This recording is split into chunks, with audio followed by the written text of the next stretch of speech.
စခန်းချနေတဲ့လူတချို့ကဆဲဆိုရင်တဲတဲကထွက်လာကြတယ်အားလုံးကပစ္စည်းတွေစုဆောင်းပြီးထွက်ခွာဖို့ပြင်ဆင်နေကြတယ်မြန်ကြည့်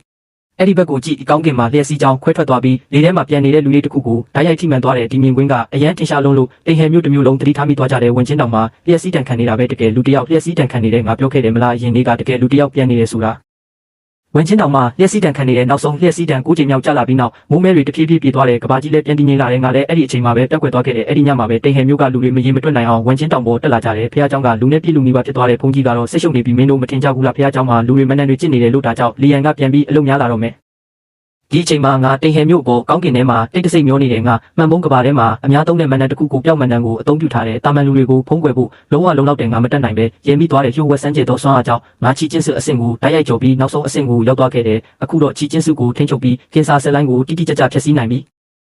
ဒီဘဝမှာယောဂလည်းပျောက်သွားပြီးကွာအောက်ကိုကြည့်လိုက်တော့ကားတွေလူတွေအပြည့်ဖြစ်နေတဲ့မြို့မြင်ကွင်းကိုမြင်ရတဲ့စိတ်ထဲမှာအတွေးပေါင်းများစွာပေါ်လာတဲ့စသိမ်းပါပြီးအပွားမွား